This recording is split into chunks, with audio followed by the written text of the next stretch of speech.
Internet, it is I, Malik Aaron, and welcome back to Box Office Predictions. Today we're going to be talking about Nope. So as usual, we're going to be going over the pros and cons. So let's get to it. Pros. This is Jordan Peele's third movie. This movie was written, produced, and directed by him. Which means, I finally get to talk about this man and his very bizarre career.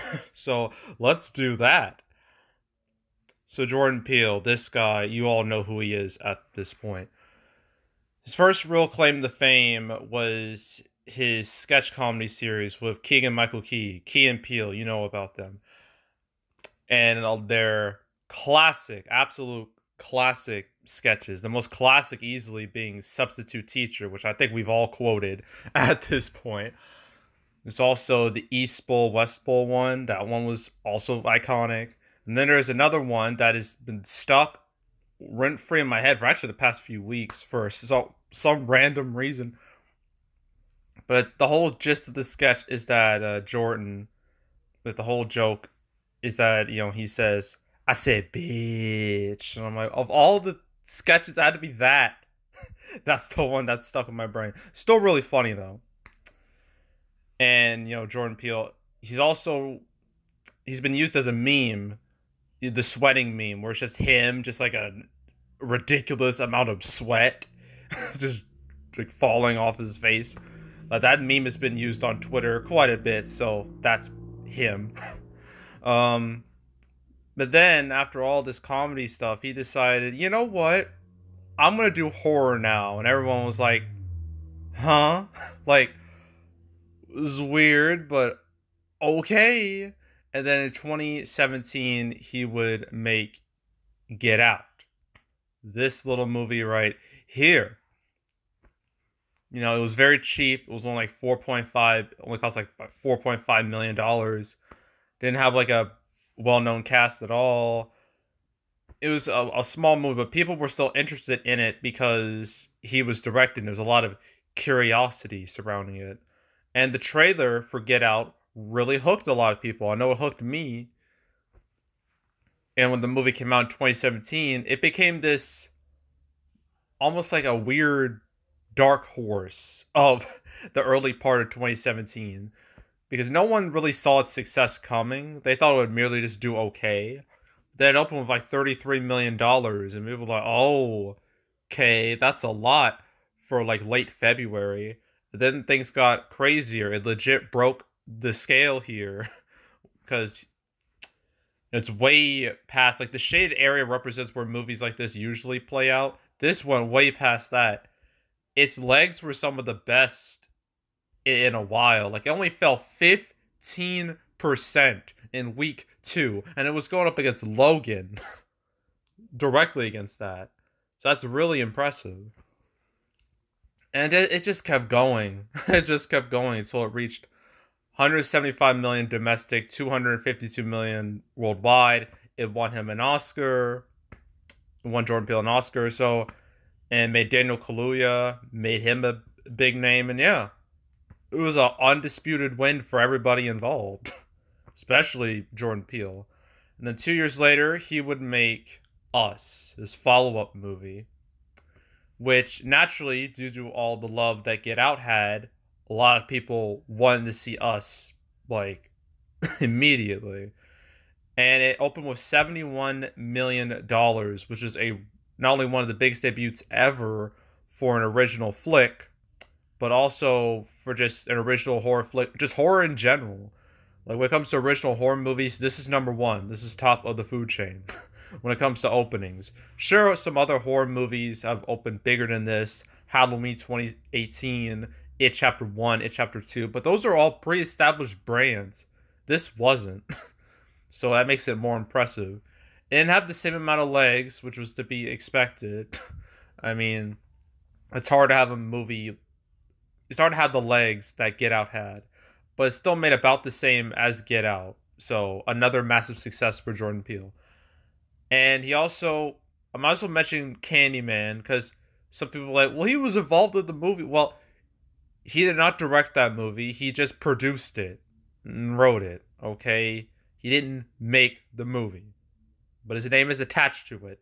And Candyman still did pretty alright considering it came out around that time where people were kinda coming back to the cinema, and it did pretty well, pretty alright for itself. And now we're here with Nope. So yeah, Jordan Peele's track record with horror, Get Out, Us, massive successes. Easy pro, one of the easiest pros I'll ever give. So that's a pro right out of the gate. So it's that. So that's pro number 1. Pro number 2. This is not only is this an original movie, it's an original big movie. This is by far and away Peele's most expensive movie. It's $68 million, which is not cheap at all. I mean, Get Out costs like less than $5 million. Us cost 20, so this is a massive step up. And what helps is that it being like a big original movie, it really stands out because usually the summer season is just a barrage of sequels and reboots and spin-offs and shit. And it gets kind of old after a while. You're kind of just craving for something that's not franchise-based. You know, something different, something original. And this is that. Definitely. There have been plenty of original movies that have done well in the past, you know, through the summer season. I mean, look at Inception from 12 years ago from Nolan. That did great. That did phenomenal. So, you know, that movie is proof positive that original movies can thrive at the box office if they are presented well. And I believe this has definitely been presented well. So, yeah, that's a pro. And also, it had a trailer. The trailer is really... That first trailer for this movie, it hooked me. Because of how it was edited, how it was one of those trailers where you had no idea what was happening, but it all looked so interesting that you wanted to see the movie anyway. Yeah, that was my experience with the Nope trailer. Although, that first trailer, because I've seen the movie. I saw it yesterday. I can tell you this. No spoilers. But that first trailer is a bit misleading. It's not super misleading, but this movie, it's labeled as a horror movie, which I don't agree with. I think it's more thriller than horror, honestly. But I think the second trailer for this movie it shows a more accurate picture of what the movie is. I thought the second trailer would be like super spoilery, but even that trailer, it's not. So, yeah. Yeah, the trailers and all that hooked me. It absolutely hooked me. I imagine it hooked a lot of people too. So that's a pro. You know, another pro. Just good trailers. And also just a really strong advertisement campaign from Universal. Obviously they care. I mean, Jordan Peele's movies have made him quite a bit of money, quite a bit of profit. So naturally, they'd have all the faith in him to make another banger. I mean... They essentially gave this weekend to Nope. And that's it. I mean, I know there's Marcel the shell with shoes on, but that's like small scale. This is like big scale.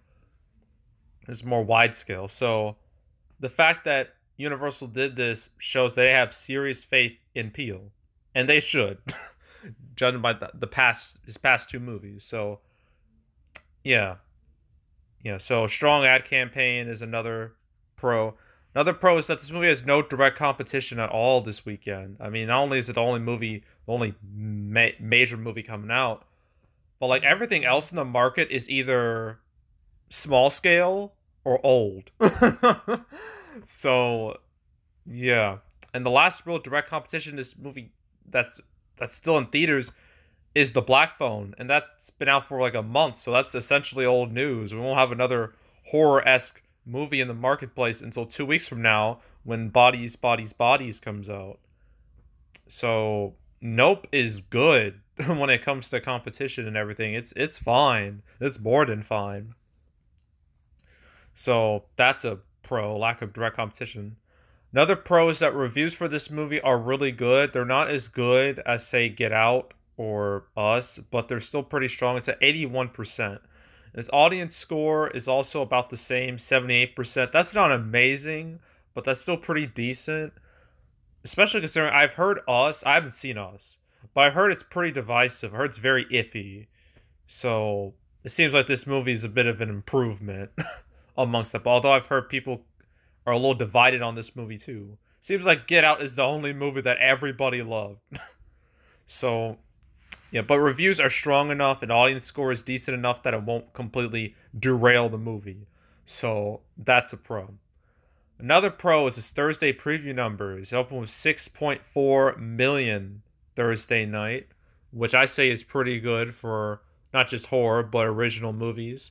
In fact, if we compare it to Us, right here, which came out March of 2019. Let's look at that.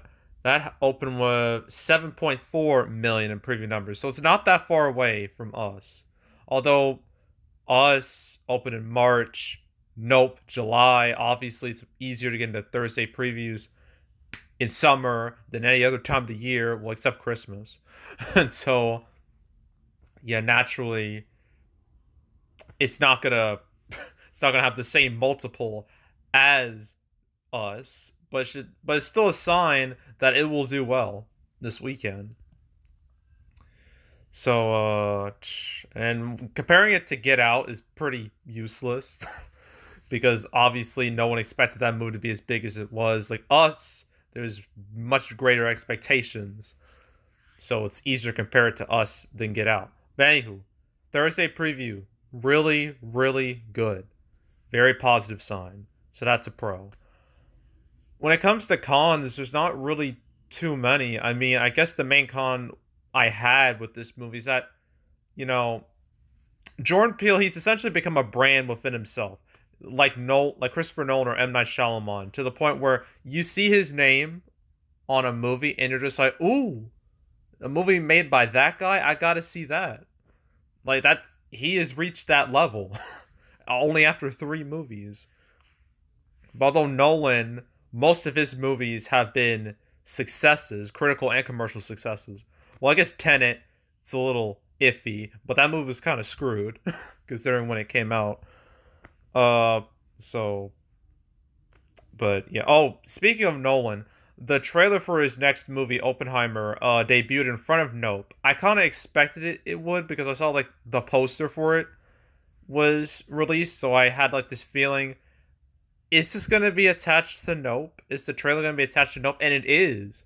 I'm pretty sure it's going to be theatrical only for a while, so the only way you're going to see it is either through really crappy leaked footage or is actually watching Nope.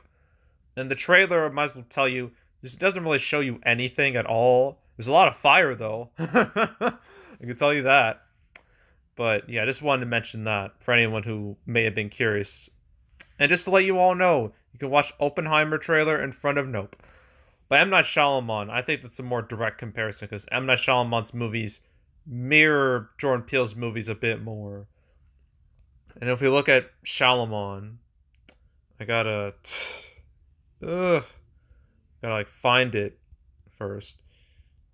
Yeah, Shyamalan and Jordan Peele, like they had almost like surprisingly similar starts in the grand scheme of things, as I'm about to show you. So let's look at Shyamalan's track record. All right. So he started with, well, I know he didn't start with this movie. There was another movie he made, but most people consider Sixth Sense to be his first movie. That's just public perception. But anywho, Sixth Sense, massive hit, nobody really saw coming. It was like the second biggest movie in 1999 behind Phantom Menace, won Shyamalan an Oscar. So, yeah, just like Get Out. Massive success, no one saw coming. And I'm gonna have to skip Unbreakable.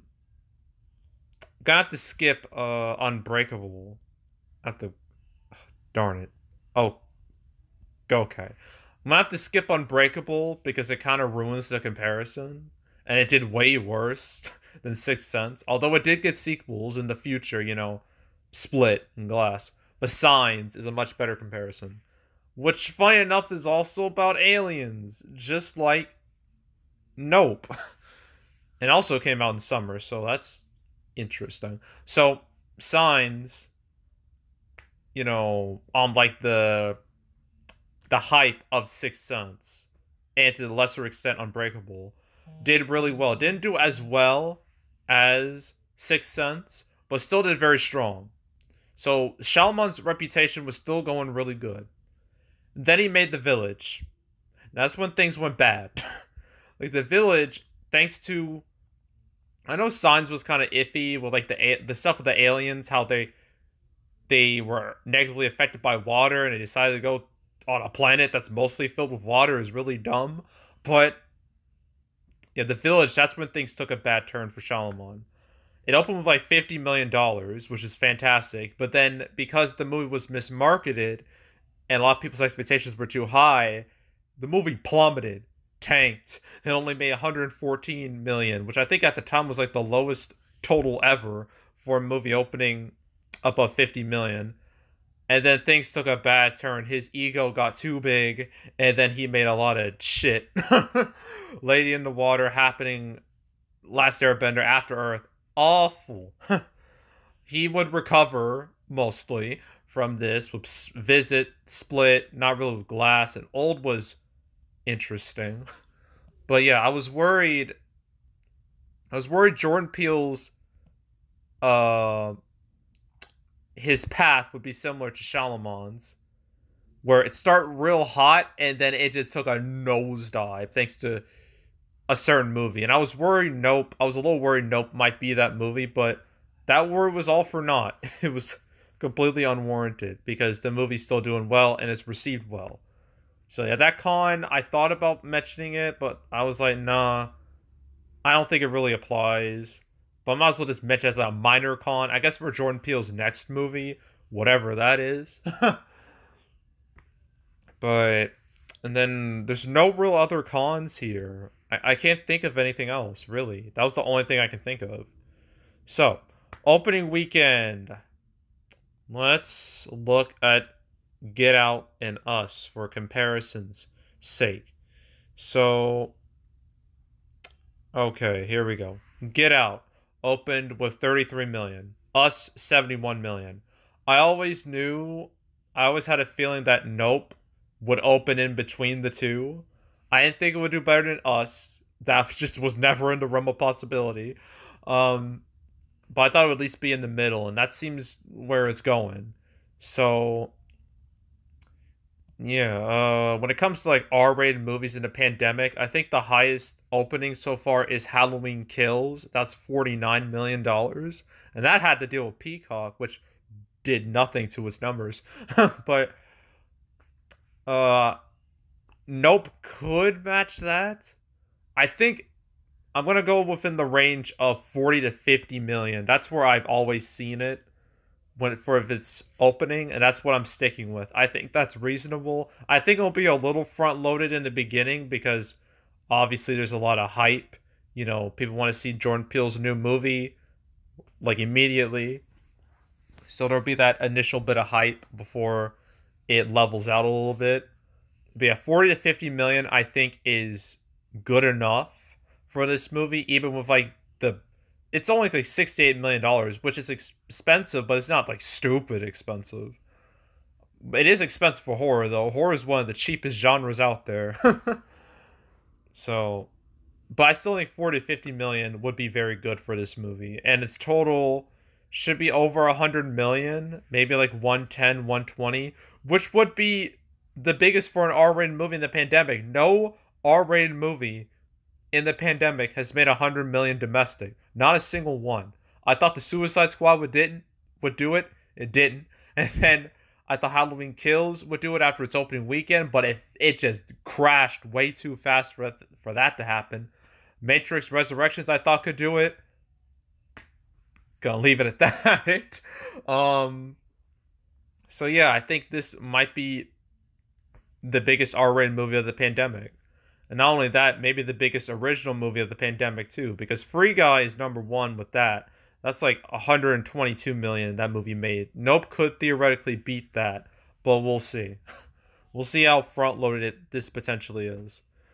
But yeah, that's my prediction for Nope. So, and that's it for the whole weekend. So, now we gotta do next weekend.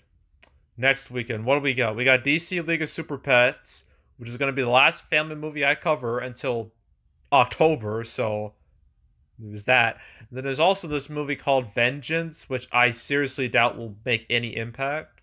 And then that's it for July. So, yeah. July did not have a lot of quantity, but definitely had some box office quantity, mainly in the form of Minions and Thor, and a little bit of Nope, and maybe a little bit of DC League of Super Pets. But yeah, it's pretty not a super exciting month, but it was still another successful month for the summer. So, yay. Anywho, yeah, that's it. That's all. Make sure to subscribe, like this video, leave a comment, turn on notifications, share the whole drill. Want to check out more videos like this? I got playlists on the homepage. All previous prediction videos I made this year. I didn't even mention how Universal. Ugh, like, it's what a turnaround they've had. The year started off horrible for them. They had the 355, which tanked hard. Then you had Marry Me, which went nowhere. And then you had, what else? Ambulance tanked. Then after that, things have been going a lot better. Bad Guys did well. Jurassic World Dominion did really good. Black Phone did really good. Minions 2 is doing great. And now you got Nope doing pretty good. So, good job, Universal. You stopped your death spiral. So, yeah, I forgot to mention that.